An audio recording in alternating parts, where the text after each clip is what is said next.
Yang sedemikian, ya silakan Bapak ya. Karena cukup bagi kita mengerti bahwa terdapat dua kisah pelipat gandaan yang berbeda yang memang dicatat dalam Injil di dalam Alkitab. Sebagaimana kita bisa lihat dari jumlah orang dan keterlibatan ini berbeda secara nggak sama. Sepertinya maksud dari adanya catatan tentang dua kisah ini adalah bahwa dalam kisah pelipat gandaan pertama itu lebih berhubungan dengan konteks Yahudi. Jadi yang pertama itu orang Yahudi, dan dalam kasus yang kedua itu lebih berhubungan dengan konteks non-Yahudi. Kedua narasi di sini menekankan Yesus sebagai roti dari sorga yang mengingatkan kita pada peristiwa yang terjadi pada Musa ketika mendatangkan mana yang diberikan kepada umat Israel yang dicatat dalam perjanjian lama. Pertanyaan selanjutnya adalah, mengapa Yesus selalu minta agar mukjizat-mukjizatnya jangan diceritakan kepada siapapun juga? Saya sudah membuat mukjizat ini. Saya menyelamatkan Anda, menyembuhkan Anda, tetapi jangan ceritakan kepada siapa-siapa. Apakah hal ini mungkin? Ya, memang terdengar aneh ya. Memang beberapa orang sampai mengusulkan bahwa dalam beberapa kasus Yesus membuat hal tersebut sebagai sebuah strategi marketing. Ini kayak marketing begitu ya. Dia berkata, jangan ceritakan kepada siapapun juga. Orang bilang, jangan bilang-bilang siapa ya. Dan yang terjadi saudara, justru orang tidak tahan ini. Mau cerita ini, cepat-cepat mau cerita gitu. Menceritakan kepada semua orang apa yang terjadi. Nah, tetapi idenya bukan itu sebenarnya. Yesus mengerti dengan sangat baik apa yang menjadi tugasnya. Mengapa dia melakukan hal ini beberapa kali? Yesus sedang menerapkan apa yang kita sebut dalam konteks teologi, ya, sebagai kerahasiaan mesianis yang terdapat di dalam Injil Markus. Pertama, Yesus tidak mau dilihat sekedar sebagai seorang yang menjadi tukang membuat mujizat. Tukang buat mujizat. Ada orang yang sebenarnya bisa saja berkata begini, kamu sudah lihat orang yang buat ini dan itu? Yesus tidak mau agar pelayanannya dipandang dengan cara yang demikian. Dan dia tidak mau tampil dan ditafsirkan dengan keliru sehingga merusak pemahaman yang semestinya dari maksud kedatangannya. Nah, selain itu, Yesus tidak mau agar karya mesianisnya disalah tafsirkan jika ia lebih terbuka dalam memberitahukan dan mengumumkan kisah-kisah tentang kehidupannya. Karena hal tersebut bisa saja ini secara manusia ini mempercepat penganiayaan yang akan dialaminya sehingga kematiannya itu seolah-olah terjadi dengan cepat. Nah, berdasarkan hal ini, maka kita dapat memahami alasan kerahasiaan yang dilakukan oleh Yesus dalam Injil Markus. Jadi semua sudah ditata dan semua ada masanya. Dan apa yang dapat kita katakan tentang ayat 22 dan seterusnya dari Injil Markus yang membahas tentang kesembuhan seorang buta dalam 2 tahap? Apakah langkah pertama tidak berhasil, jadi dia harus mengulanginya?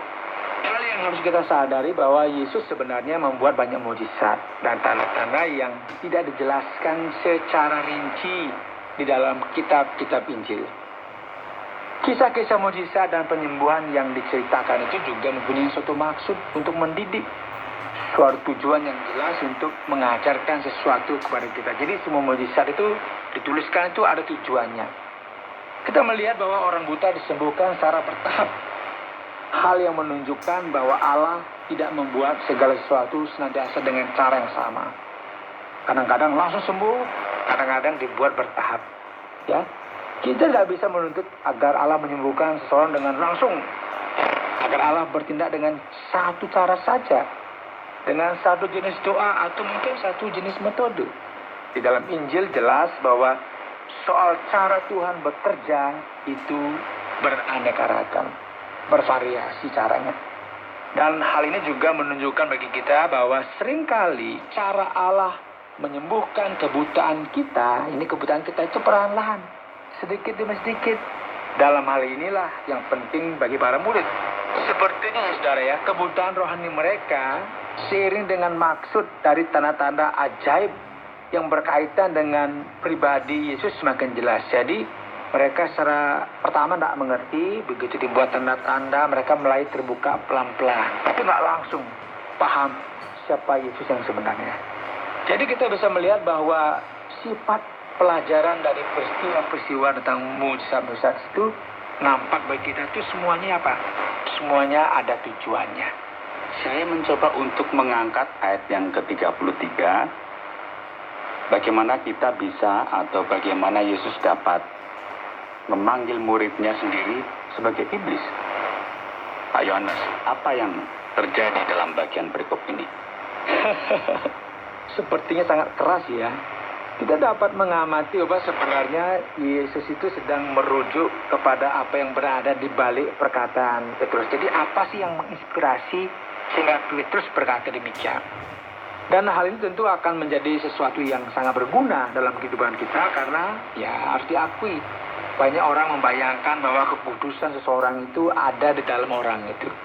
Secara khusus Petrus sang rasul, ya kita akui sering kali kita sebutkan sebagai Santo Petrus, orang yang kudus, orang yang suci. Kita membayangkan bahwa Petrus adalah seorang yang istimewa. Coba lihat saudara, Petrus sendiri yang memanggil Yesus sebagai Kristus, dan pada saat yang sama adalah dia yang menerima perkataan yang keras ini, bahkan sampai dipanggil sebagai iblis. Ya tentu saja bukan iblis dia ya, tapi inspirasi yang ada di belakang perkataan Petrus itu berasal dari iblis.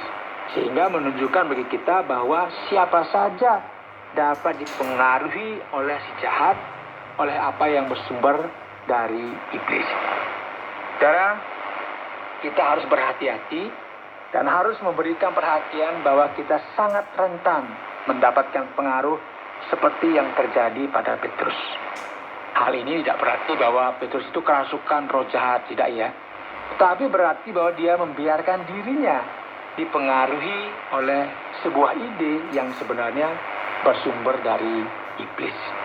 Sekarang Pak Yohanes, kalau bicara tentang tanda salib, kami bisa mengerti. Tetapi apa artinya memikul salib dan mengikut Yesus? Baik, Bauti. Kita kadang berpikir ya, memikul salib itu apa ya? Siapa ya yang memikul salib ya? Semacam apa ini? Ya, salib itu apa? Bagaimana hal ini bisa terjadi? Ini artinya apa? Ini seperti kita berpikir begitu ya, kalau ngomongin salib. Menarik ya, bahwa secara umum orang-orang menganggap bahwa memikul salib itu sama dengan penderitaan yang kita alami dalam kehidupan sehari-hari ya. Kita banyak cucian hari ini, waduh belum kering, hujan terus, tidak kering. Wah ini salib bagi saya harus mengikuti pelajaran A, pelajaran B, ini bagian sekolah, ikut ulangan ujian, ini salib bagi saya. Jadi sebenarnya semua orang ada salibnya. Orang berpikir begitu. Bagi si A misalnya, suami itu salib bagi saya, istri saya itu salib bagi saya. Tetapi bukan itu saudara yang dimaksud ya. Sebenarnya Yesus sedang memberikan sebuah pelajaran yang penting bagi kita. Karena sebaliknya dengan apa yang selama ini kita pikirkan, misalnya kita bilang siapa yang mendapatkan maka dia yang menang. Tetapi ajaran Yesus justru siapa yang kehilangan dia akan mendapatkan. Contohnya, barang siapa mengampuni, orang itulah yang keluar sebagai pemenang, bukan siapa yang membalas dendam. Nah justru ini sangat berbeda dengan yang kita pikirkan selama ini terbalik ya. Orang yang memberikan, yang menolong sesama adalah yang keluar sebagai pemenang dan bukan orang yang menyimpan segala sesuatu untuk dirinya sendiri. Nah, terdapat suatu prinsip kehidupan yang baru yang dipertunjukkan di sini. Yesus memenangkan kehidupan kita dengan jalan memberikan hidupnya sendiri untuk mati bagi kita. Dan di balik prinsip-prinsip ini terdapat komitmen orang yang bersedia untuk menderita demi kebenaran Injil, demi pribadi Yesus, bahkan sampai mengalami kematian di kayu salib. Jadi saudara, Anda adalah orang Kristen yang sangat beriman kepada Tuhan. Pertanyaannya adalah, apakah Anda tetap berpegang teguh dan percaya dan setia meskipun Anda harus mati di kayu salib? Hal inilah yang Yesus perhadapkan kepada kita. Baik, terima kasih banyak Pak Yohanes untuk penjelasan yang sudah disampaikan. Apakah penerapan yang dapat kita dapatkan dari bagian ini? Pada program Jalan 66 hari ini Anda telah mempelajari bersama kami Injil Markus pasal 8. Dan tema kita adalah memahami tanda kayu salib. Ya, Anda semua tahu pendengar program Jalan 66 bahwa Yesus mengadakan berbagai mujizat yang disebut sebagai tanda, yang adalah tanda-tanda yang ajaib. Dan kita akan menemukan di sini bahwa Yesus menyatakan kepada kita melalui mujizat-mujizatnya sebagai Kristus, sebagai anak Allah, dan secara khusus sebagai juru selamat kita. Pendengar yang kami kasihi, dari semua yang kita dengar dan renungkan, apa pelajaran besar yang bisa kita pelajari? Apa yang kita bisa terapkan dalam kehidupan kita?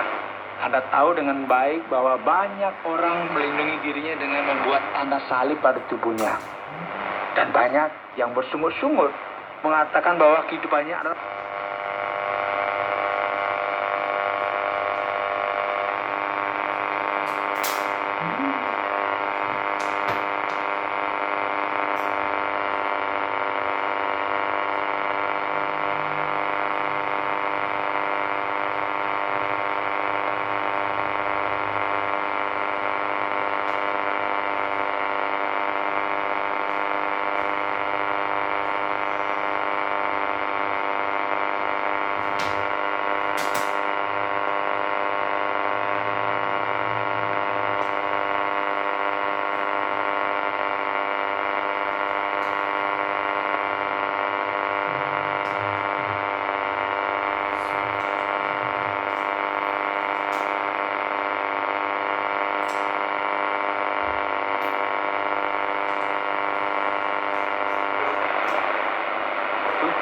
tujuh 386. Terima kasih atas perhatian Anda.